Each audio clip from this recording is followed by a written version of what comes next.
Computadora ahora sí nos hubiera gustado. ¿Ah?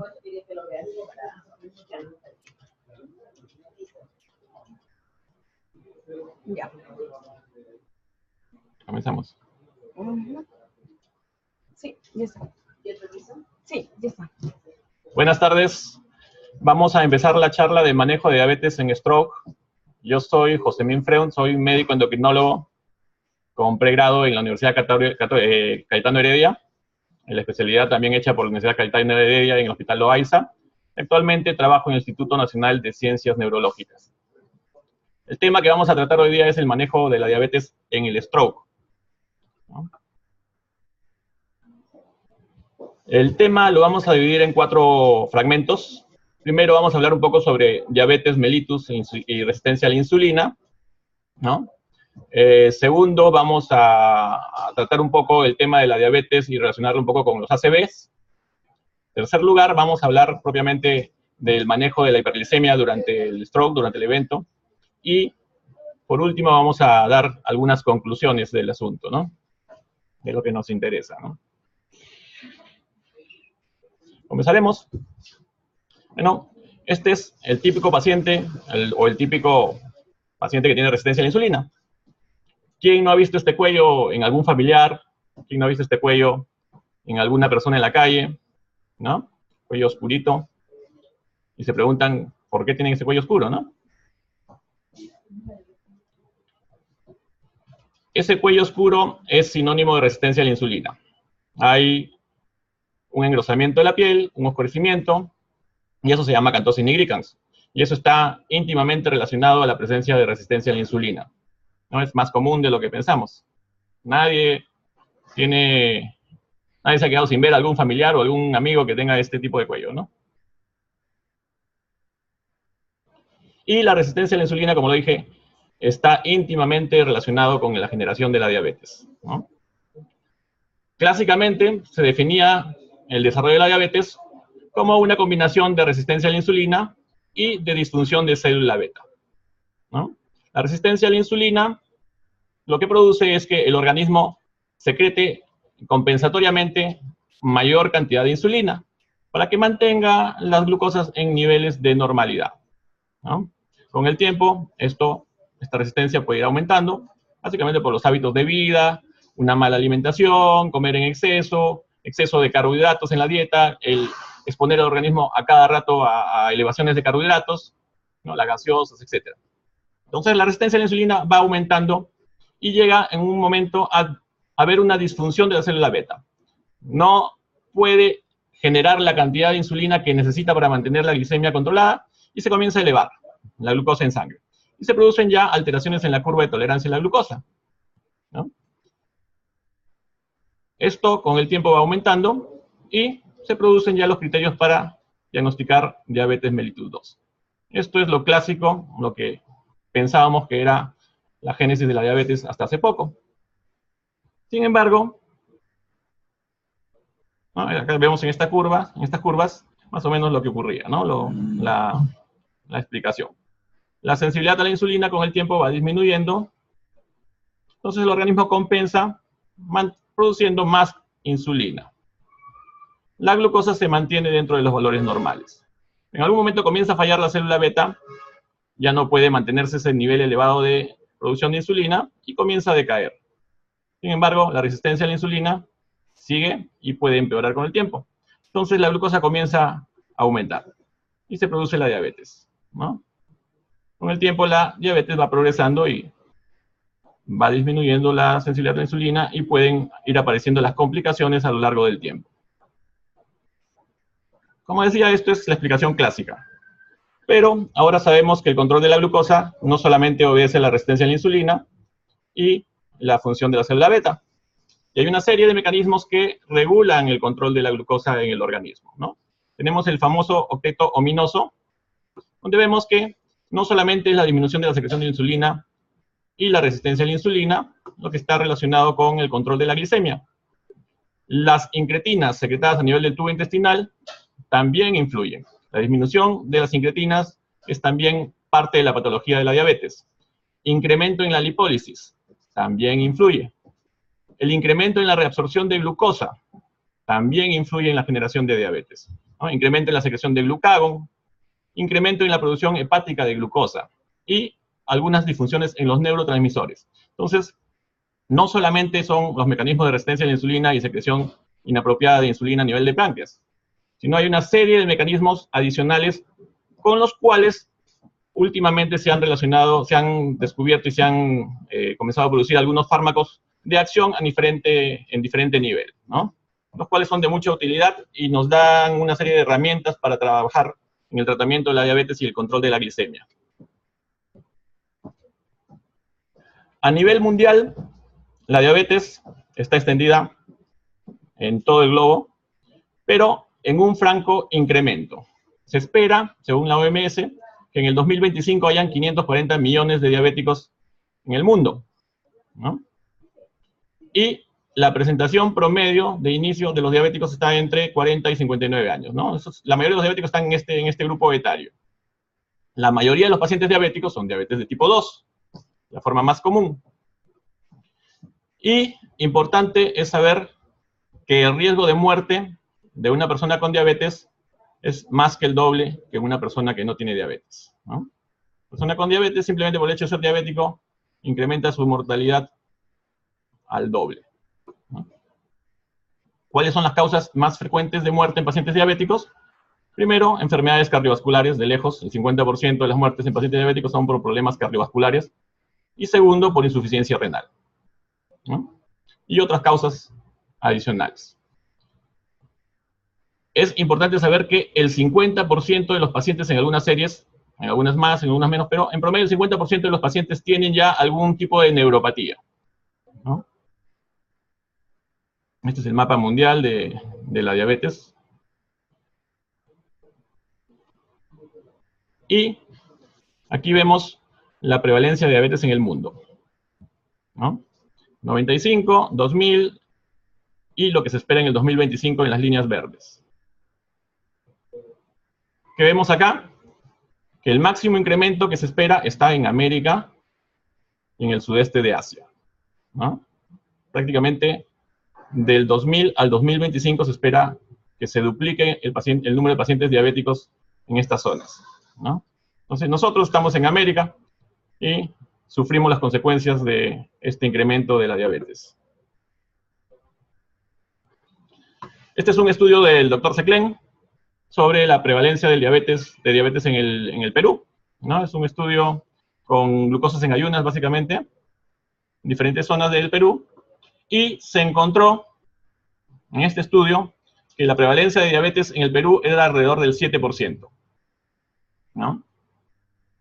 De estos pacientes, 4.3% sabían que eran diabéticos y 2.8% no sabían que eran diabéticos. Se enteraron en el estudio. O sea, 2/3 de pacientes tienen el diagnóstico, 1/3 de paciente no sabe que es diabético. Y como vemos acá, la prevalencia en zona de costa es mayor que en la zona de sierra y mayor que en la zona de selva. Esto puede explicarse por los hábitos de vida, básicamente, ¿no? La generación de la diabetes por los hábitos de alimentación, la vida sedentaria, el consumo excesivo de azúcares refinadas, de harinas, etc., ¿no? Vamos a hablar un poco, actualmente, ahora, sobre lo que es diabetes mellitus y stroke.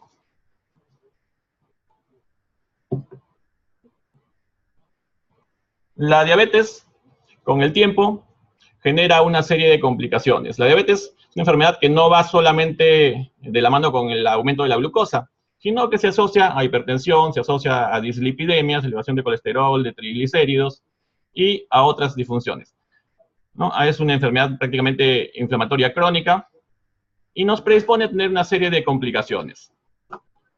Los ACVs es un tipo de complicaciones de la diabetes mellitus, pero también tenemos otras: la retinopatía, los infartos miocárdicos, los problemas renales, ¿no? La insuficiencia renal es más frecuente en pacientes diabéticos. Problemas de impotencia, problemas de incontinencia urinaria relacionados a neuropatías autonómicas, la presencia de parestesias, problemas vasculares periféricos y el famoso pie diabético que puede tener una gama de presentaciones, ¿no? La diabetes mellitus se reconoce como uno de los factores más importantes para producir ACVs aterotrombóticos. Más o menos, en las emergencias, el 21% de los pacientes que llegan por un ACV isquémico tienen ya el diagnóstico de diabetes. Sin embargo, la prevalencia que se encuentra en ellos es más del 50%. O sea, la mayoría no están diagnosticados, se enteran que son diabéticos en la emergencia o durante la hospitalización, ¿no? Es la importancia de la diabetes en la generación del ACV isquémico, como un factor de riesgo, ¿no? Los estudios observacionales sugieren que en la diabetes puede aumentar el riesgo de mortalidad, del tamaño de infarto, del deterioro, pero también, como por ser el paciente diabético, hay una disminución en el beneficio de la terapia de revascularización por trombolisis.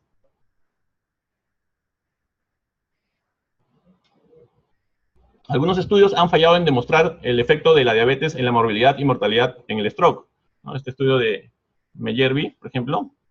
Acá hay otro estudio. Pero, sin embargo, los mayores niveles de glucosa en los días siguientes a un infarto los hace a los pacientes más propensos a que se expanda, a tener mayor edema cerebral y a empeorar a corto plazo. Hay varios estudios que respaldan esto, ¿no? El desarrollar elevaciones de glucosa y persistir con estas elevaciones las primeras horas después del inicio de los síntomas de un infarto está relacionado a un mal pronóstico del mismo, independientemente de los otros factores de riesgo, ¿no? De la edad, de la gravedad, del subtipo de ictus, y también, como lo dije anteriormente, puede disminuir el efecto beneficioso de la trombolisis por recanalización, ¿no? Con trombolíticos. El estudio guía, un estudio español multicéntrico prospectivo, identificó en niveles de 155 miligramos por decilitro el umbral para predecir mayor riesgo de muerte o peor pronóstico en cuanto a dependencia a los 3 meses en pacientes hospitalizados, en pacientes con ACVs que llegaban a emergencia, ¿no? Entonces,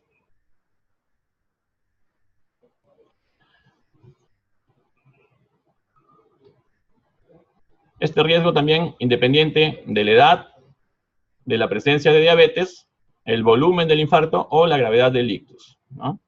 Simplemente por el hecho de tener una glucosa por encima de esos niveles, ya les da un mayor riesgo de tener un mal pronóstico, o tener peor pronóstico que si no hubieran tenido esa glicemia.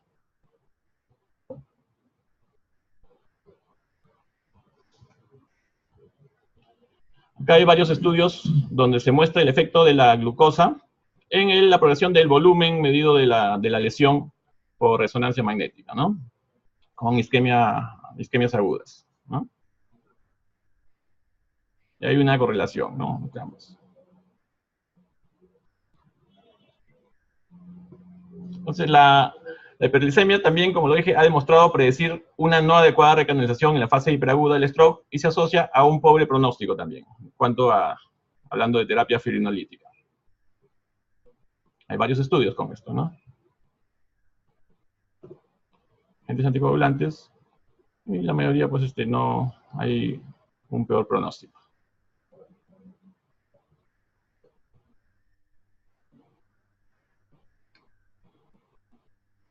Vamos a hablar ahora sobre el manejo de la hiperglicemia en stroke. Comentaremos que no hay un flujograma que nos vaya a decir cómo manejar al paciente agudamente enfermo.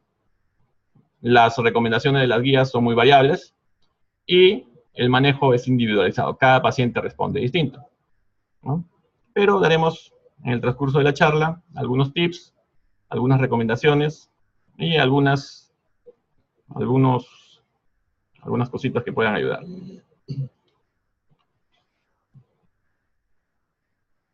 Los pacientes que llegan a UCI con algún problema neurológico y que son manejados con infusiones de insulina, con un control estricto de la glucosa, no mostraron una menor mortalidad comparado con los controles que tuvieron un manejo no tan estricto de las glucosas.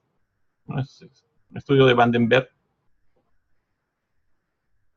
que hay varios estudios de manejos intensivos de la glucosa en estudios clínicos controlados, ¿no?, en UCIs, ¿no? La mayoría no hay diferencias significativas en cuanto a la mortalidad, ¿no? A los 6 meses, a los 30 días, a los 28 días, la mortalidad durante el periodo de UCI, no hay diferencias significativas en la mayoría de los estudios, ¿no? Entonces, la aparente asociación entre la hiperglicemia en hospitalizados y resultados adversos para ACV isquémicos no ha sido acompañada de evidencia de que la terapia intensiva para corregir la glicemia sea beneficiosa. Este es un estudio donde se deseaba determinar si mantener la glucosa en rangos normales las primeras 24 horas después del stop influye en su curso. Se le administró insulina a los pacientes, rangos específicos en las primeras horas, y se dieron cuenta que no daba beneficios en términos de dependencia funcional, muertes, mejoras en el déficit neurológico final, e incrementaba así significativamente el riesgo de hipolicemias. Una revisión de Fernanda Beloglio. Existen discrepancias en cuanto a las recomendaciones internacionales sobre el manejo de la glicemia en el ictus. Las guías europeas recomiendan el tratamiento con insulina cuando se observen niveles de glicemia por encima de 180 miligramos por decilitro. La Asociación Americana del Corazón establece que el inicio del tratamiento con insulina se debe dar entre niveles de 140 y 185. Sin embargo, estas son recomendaciones por consenso de expertos, de que no hay ensayos prospectivos que demuestren que a partir de qué niveles es necesario tratar la hiperglicemia, ¿no? Un ensayo clínico en unidades de cuidados intensivos ha demostrado que hay un incremento en el riesgo de muerte con el tratamiento agresivo de glicemia, ¿no? Este estudio es el Nice Sugar. Mantener los niveles de glicemia entre 81 y 108, ¿no?, con el tratamiento convencional menos de 180. Entonces, hay un aumento más bien del riesgo de muerte. Entonces, no se cuestiona el tratamiento agresivo de la hiperglicemia actualmente, ¿no? El estudio GIST no consiguió demostrar beneficio con la reducción intensiva de la glucosa manteniéndola entre 80 y 140.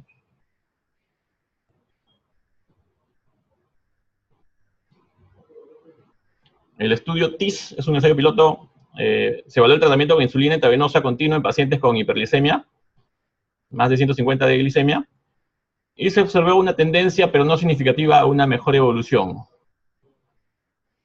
Este otro estudio, el GRASP, para evaluar seguridad de la infusión de glucosa con insulina en hiperglicemia, se aleatorizó en 3 grupos.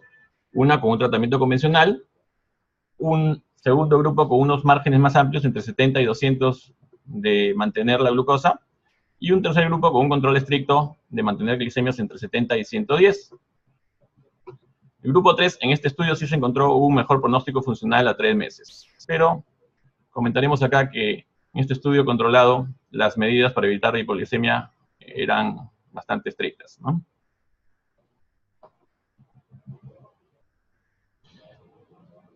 Este estudio de Julius Jens tiene el propósito de estudiar el impacto del control glicémico en el pronóstico de los pacientes que tienen hemorragias subaracnoideas aneurismáticas. Acá en pacientes con hemorragias subaracnoideas, sí, el manejo agresivo de la glicemia ha demostrado que tiene una mejor respuesta, un mejor pronóstico que en los pacientes que no son manejados agresivamente, ¿no? Entonces, podemos poner un paréntesis entre los ACVs y el grupo de las hemorragias subaracnoideas, pues, digamos, manejémoslas más intensivamente, ¿no? Esta es una recopilación de Cochrane sobre accidentes cerebrovasculares y controles de glucosa en sangre, ¿no? Entonces, después de un accidente cerebrovascular, los pacientes que tienen niveles altos de glucosa en la sangre tienen un aumento de la mortalidad, independientemente de la edad, de la gravedad del accidente cerebrovascular o del tipo de accidente cerebrovascular. La insulina reduce los niveles de azúcar en la sangre, pero no se conoce cuál es el nivel óptimo de azúcar en la sangre después de un ACV. Se hacen búsquedas de ensayos clínicos que comparan la atención habitual con el tratamiento intensivo, para mantener la glucosa dentro de los valores normales, ¿no? Se conocen 11 ensayos y se llega a la conclusión de que tratar de mantener la glicemia dentro de un rango ajustado inmediatamente después de un ACV no mejora los resultados en el déficit neurológico ni en la dependencia. Sin embargo, aumentó significativamente las probabilidades de presentar niveles muy bajos de glicemia, ¿no? Y de causar hipoglicemias, y que puede ser perjudicial. Entonces, como conclusión, después de analizar todos los datos que estaban en la base de datos, se encontró que administrar la insulina endovenosa para mantener la glucosa sérica dentro de niveles específicos, de un rango específico en las primeras horas después de un ACV, ¿no? Muy estricto, no tiene mayor beneficio sobre los resultados funcionales del paciente o sobre la mortalidad al final del tratamiento, ¿no? Pero sí aumenta el número de episodios de hipoglicemia.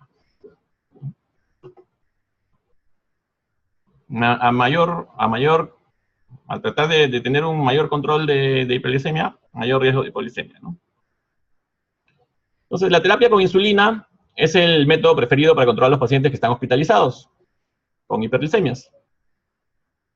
Y tenemos una serie de insulinas que podemos utilizar, ¿no? Nuestro arsenal de insulinas es muy amplio. Tenemos las insulinas rápidas, las ultra rápidas, ¿no? Tenemos las insulinas intermedias, tenemos las insulinas lentas, ¿no? Tenemos un arsenal inmenso de insulinas para usar, ¿no? Felizmente, poseemos una serie de insulinas. Entonces, las insulinas ultra rápidas, la Lispro, la Pidra, ¿no? Que tienen una acción corta, pero de inicio rápido. La insulina regular o cristalina, ¿no? Que es la rápida, la conocida como rápida, dura un poco más, demora un poquito más, el pico no es tan alto, ¿no? Pero también lo podemos utilizar con los alimentos. Tenemos la NPH o intermedia, y tenemos las de base, ¿no? Las lentas, o insulinas basales. La Glargina, Lantus, Tuyeo, el Detemir, Levemir, ¿no? El Tresiba, etcétera, ¿no? Y bueno, también tenemos la insulina inhalada, que no la tenemos en el mercado.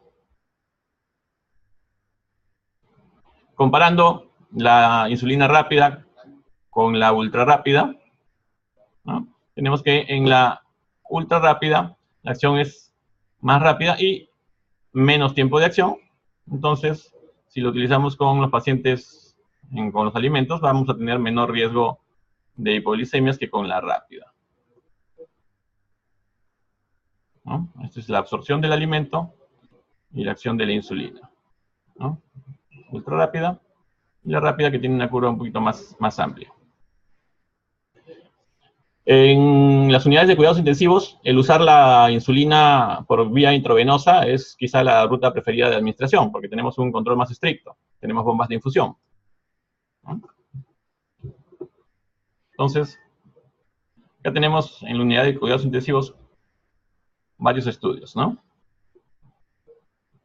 Y nos damos cuenta que con un control intenso de la glucosa tenemos mayor riesgo de tener hipoglicemias, ¿no? ¿Cuáles son las recomendaciones de la Asociación Americana de Endocrinólogos? Iniciar terapia con insulina en pacientes con niveles de glucosa mayor de 180. Mantener los niveles de glucosa entre 140 y 180. Niveles de glucosa entre 110 y 140 pueden ser apropiados en pacientes seleccionados. Por ejemplo, pacientes quirúrgicos con síndrome coronario agudo, que reciben nutrición parenteral. Y evitar los niveles de glucosa de menos de 110 o más de 180. ¿No? Entonces, recomendable entre 100 y 140, aceptable, recomendable entre 140 y 180. No recomendable por encima de 180, ni por debajo de 110. Eso es la ADA y la Asociación Americana de Endocrinólogos.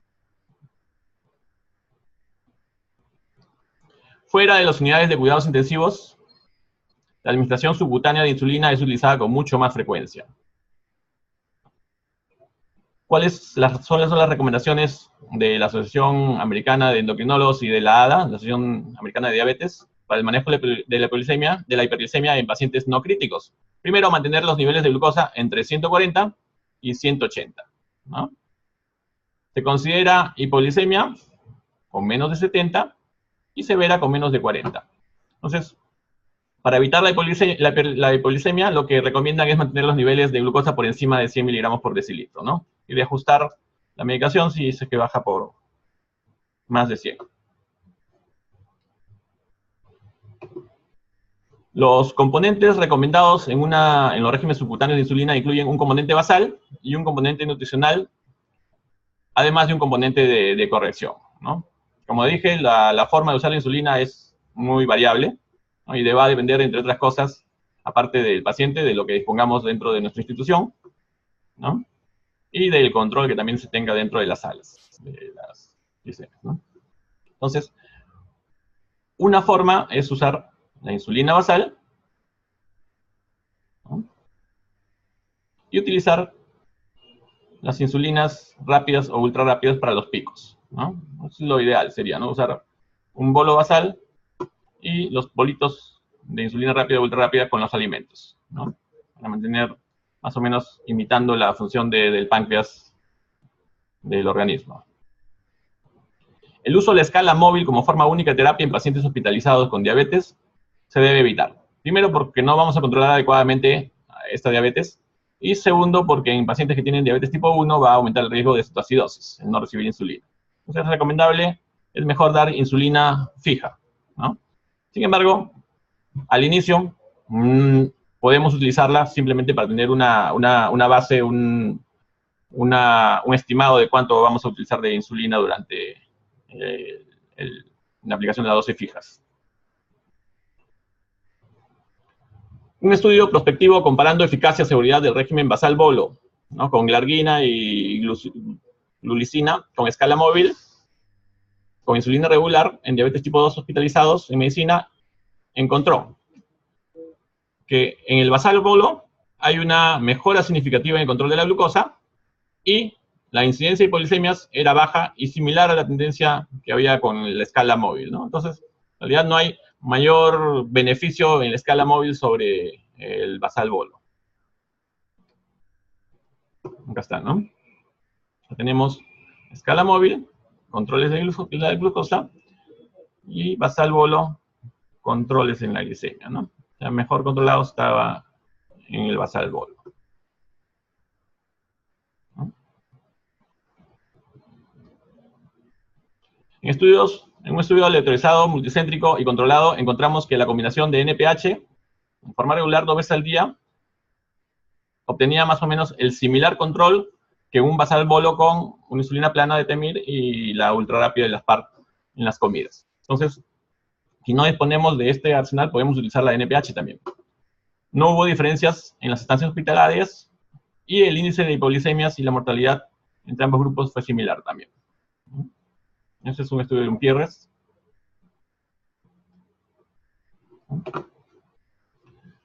Bueno, acá tenemos más o menos lo que ocurre con el NPH.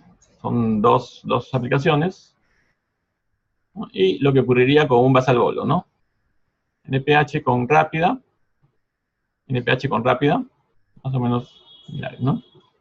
Mejoramos con la NPH con rápida 2 veces al día comparado con la NPH sola.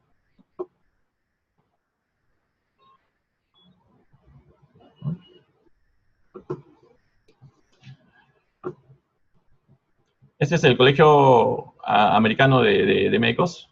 Las guías para la hiperglicemia en pacientes hospitalizados nos recomiendan que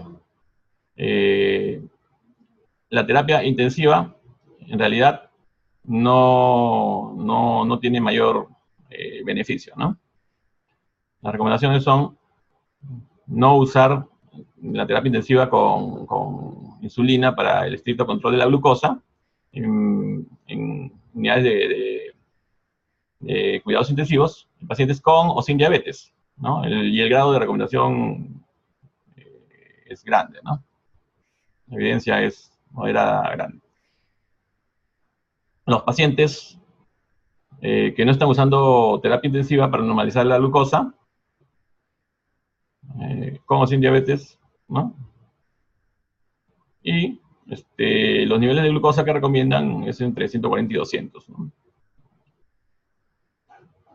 No existe una dosis alta ni una dosis baja de insulina. Cada paciente va a tener diferentes requerimientos, ¿no? Los esquemas para la insulinoterapia se indican considerando los mecanismos fisiopatológicos prevalentes y las fluctuaciones de cada paciente, ¿no?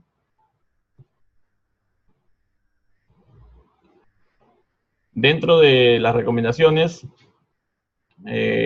al dar al paciente de alta de una hospitalización, pues si el paciente está recibiendo más de 20 unidades de insulina por día, la recomendación es no quitar la insulina, ¿no? Que permanezca el paciente con insulina o de repente con una combinación de insulina con antidiabéticos orales, algunos que se puedan usar, ¿no?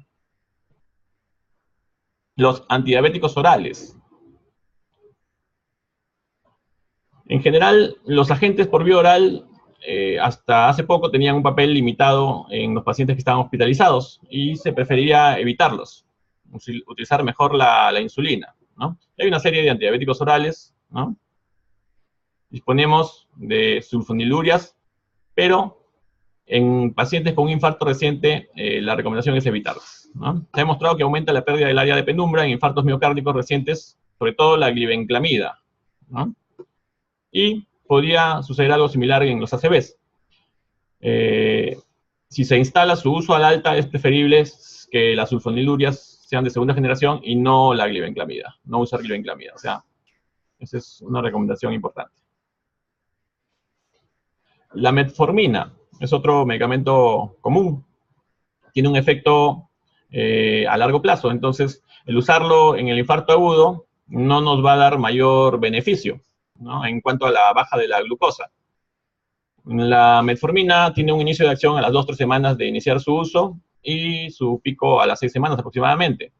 Si no hubiera ninguna contraindicación, podría utilizarse, sí, podría iniciarse en el paciente hospitalizado, sí, pero tener en cuenta que esto no va a ayudar agudamente a controlar la glicemia. Ahora, importante es, si el paciente se va a hacer algún examen que requiera contraste, la metformina va a tener que suspenderse 24 o 48 horas antes para evitar la acidosis láctica, ¿no? El riesgo de acidosis láctica. Entonces, si va a hacer algún análisis con contraste, mejor no empezarle metformina hasta después. Las tiazolidinedionas ya se retiraron del mercado por probable incremento del riesgo cardiovascular, ¿no? Los inhibidores de DPP4, esos sí podrían tener un rol en el manejo del stroke agudo.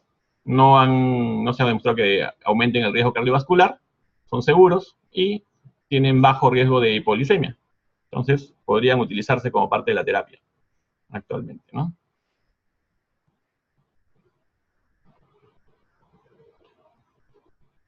Los inhibidores de DPP4, que son también los análogos de las incretinas, ¿no? Son hormonas glucorreguladoras, se producen en los intestinos y las incretinas lo que hacen es aumentar la liberación de insulina, pero en respuesta al incremento de la secreción de glucosa, del incremento de la glucosa en sangre. Tienen una liberación rápida y se degradan rápidamente y desaparecen del torrente sanguíneo. Entonces, la GLP-1 y la GIP son las incretinas, ¿no? La GLP-1 es la más importante, ¿no? Y aparte de favorecer la secreción de insulina, disminuye la secreción de glucosa a nivel de páncreas cuando se eleva la secreción de glucagón a nivel de páncreas cuando se eleva la glucosa, ¿no? Esta es la más importante, como dijimos. La enzima que la degrada es la DPP4, ¿no? Entonces, como dijimos, la GLP-1 inhibe la secreción de glucagón, suprime la producción hepática de glucosa y inhibe el vaciamiento gástrico y induce saciedad también. Entonces, la administración de incretinas, de incremento de la respuesta a la insulina, después de una carga de glucosa, está disminuida en paciente que es diabético comparado con los pacientes que no son diabéticos, ¿no? Entonces, el efecto de la incretina en el paciente no diabético es mayor que en el paciente diabético. Entonces, estos medicamentos podrían ayudar, ¿no? Las incretinas nos dan una mayor respuesta en la liberación de insulina, pero dependiente de los niveles de glucosa, ¿no? Los análogos de la incretina también se podrían utilizar, son seguros y se pueden utilizar, pero el gran inconveniente es el alto costo.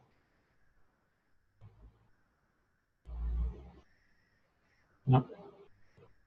A ver. Pacientes con eventos cardiovasculares agudos es una opción. Una opción, en infartos miocardios se ha visto que hay un mejor pronóstico, pero su costo es elevado. Los inhibidores de EP4 que tienen un costo más asequible también se pueden utilizar, ¿no?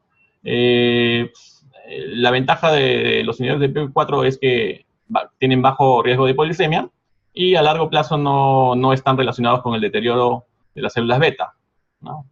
Tenemos la sitagliptina, vidagliptina, saxagliptina, etc. No hay estudios que prueben el beneficio en pacientes con infarto o stroke reciente. Tampoco hay evidencia que tengan efectos deleterios en estos pacientes, ¿no? Y sí tienen menor riesgo de hipoglicemias. ¿Podría haber beneficio también con el uso en la fase aguda? Sí, podría ser, pero no hay todavía evidencias. Los inhibidores de la recaptación de glucosa. La empaglifosina ha demostrado reducir el riesgo cardiovascular, la mortalidad y las muertes en general del paciente diabético. Entonces, ahora, usarlo en etapa aguda, tampoco tenemos la evidencia, ¿no? que tenga algún beneficio. Pero es una opción abierta y ahí está todavía, ¿no? Entonces, vamos a algunas conclusiones ahora. Primero, la diabetes es una pandemia que está incrementándose aceleradamente su incidencia y prevalencia. La diabetes es una enfermedad que incrementa el riesgo cardiovascular, aumenta el riesgo de infartos, aumenta el riesgo de stroke, y así como aumenta el riesgo de muerte. En el Perú, la prevalencia de la diabetes también está incrementándose.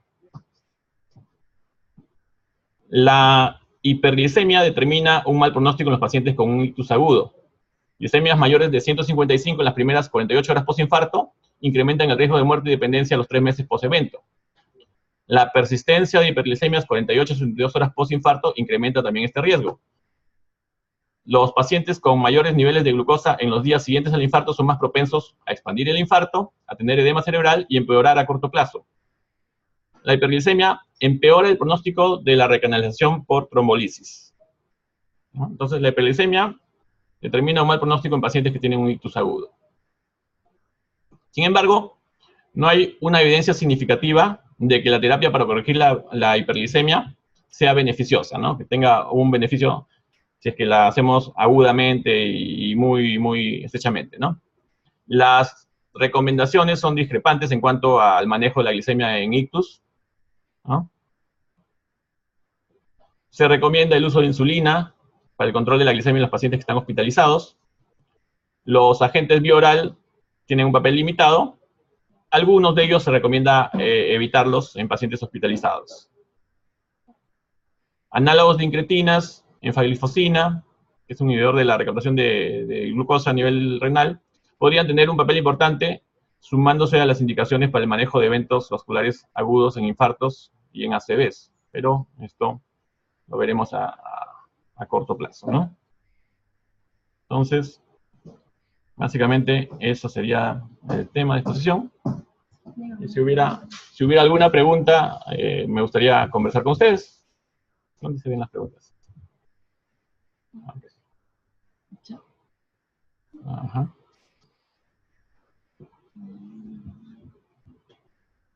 A ver. Podría ir añadiendo. Ajá.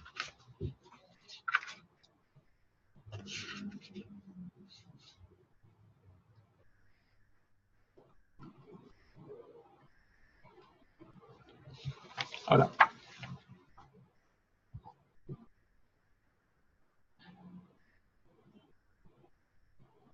Importante, como para tener un resumen, es que la insulina es lo recomendable en el uso de los pacientes hospitalizados.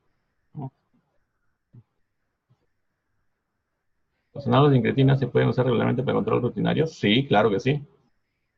Las análogos de incretina sí se pueden utilizar para el control rutinario de la diabetes. Sí, el problema es el alto costo, pero sí son muy buenos. Efectos secundarios pueden causar al inicio un poco de náuseas de repente, pero pacientes con obesidad, con mal control de glicemia pueden ayudar y son buenos, ¿no? Sí, de primera intención también los podemos usar de primera intención. Hay que escoger el paciente, obviamente, ¿no?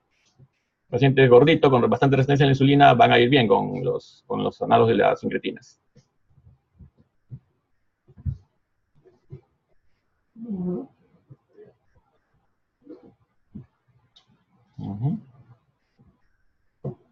Ahora, paciente ya dado de alta, que ha tenido un ACV. ¿Qué medicamentos usamos? ¿Qué medicamentos no usamos? Primera recomendación es no usar glibenclamida. Sulfonilurias, tener cuidado. Si es que no hay mayor opción, se pueden usar sulfonilurias, pero dentro de las sulfonilurias evitar la glibenclamida. Si se pueden evitar las sulfonilurias, evitarlas, ¿no? Las sulfonilurias, como lo comentamos, aumenta el riesgo de tener un mal pronóstico post-infarto. O sea, si un paciente se infarta y está usando glibenclamida, el área de recuperación de ese infarto va a ser mucho menor que si no la hubiera estado usando. Y sabemos que un paciente que ha tenido un ACV, un paciente de alto riesgo, puede tener un riesgo elevado también de sufrir un infarto cardíaco. Que tenga o no un efecto similar a nivel cerebral no lo sabemos, pero ante las dudas igual evitamos, ¿no? Igual este paciente postinfartado de cerebro tiene también un alto riesgo de tener un infarto cardíaco. Entonces, la primera recomendación es no usar glibenclamida en pacientes de alto riesgo, ¿no?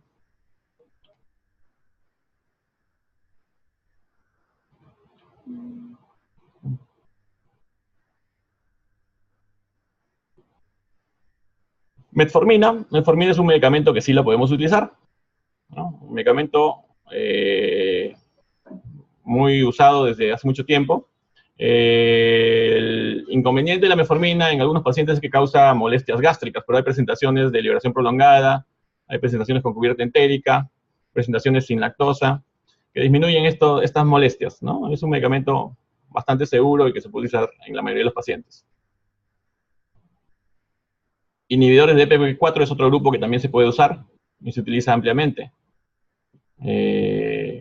No dan tanto riesgo de hipoglicemias como las sulfonilurias, ni como la insulina misma, ¿no?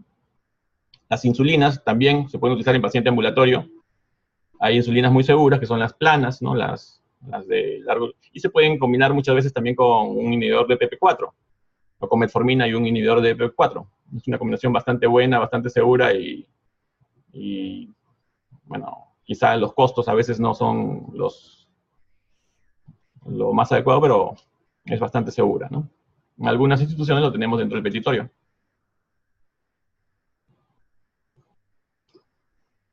No sé si hubiera alguna otra pregunta que tuvieran sobre el manejo de los pacientes con diabetes. Ahora, el famoso Jardiance, la empaglifosina, ¿no? Que ha mostrado evidencia de que disminuye el riesgo cardiovascular en los pacientes diabéticos, ¿no?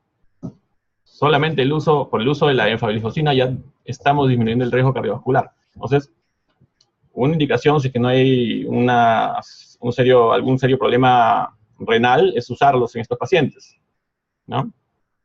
Quizá en hospitalización haya un poco de temor todavía, o no hay evidencia suficiente, porque, como sabemos, la empaglifosina aumenta la diuresis y aumenta la excreción de glucosa, y podría aumentar el riesgo de infecciones urinarias.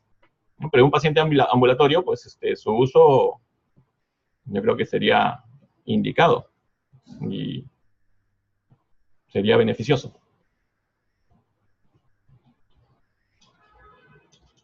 ¿No?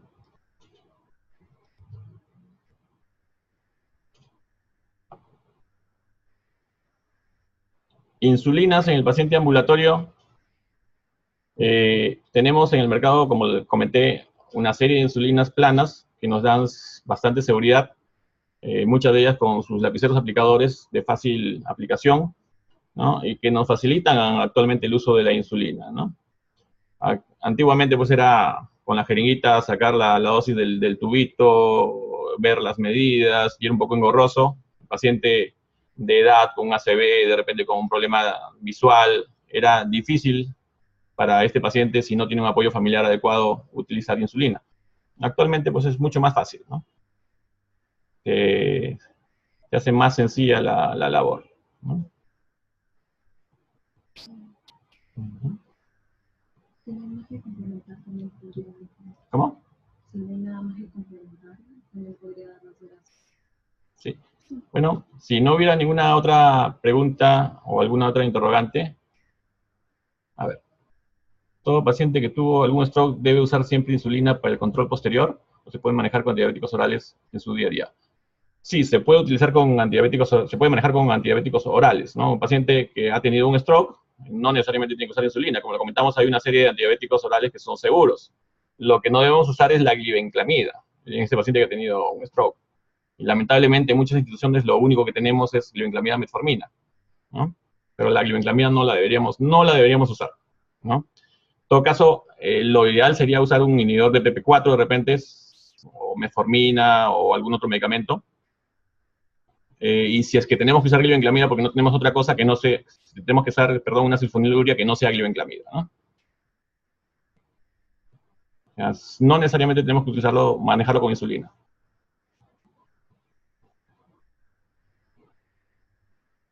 Va a depender mucho también del paciente, ¿no? O sea, si es que es un paciente deteriorado, de bajo peso, con mal control glicémico, pues es mejor a veces usar insulina. Pero si es un paciente que esté estable, con las glicemias no tan altas, que no ha requerido altas dosis de insulina durante su hospitalización, pues podemos retirar la insulina. Como dije, a la hora que le damos de alta al paciente, si el paciente está utilizando menos de 20 unidades por día, podemos pasarlo a vía oral, quitarle la insulina. Si es que no, podemos mantenerlo con insulina y de repente más adelante que controle mejor la glucosa, podemos retirarla también.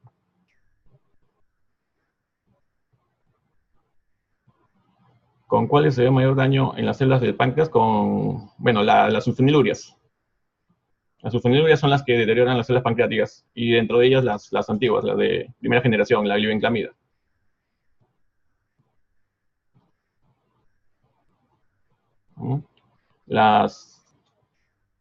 Los inhibidores de PP4 no hay evidencia, o sea, no causan daño, más bien pareciera más bien que las incretinas favorecen la recuperación de células pancreáticas, ¿no? El uso de incretinas en pacientes diabéticos, ¿no?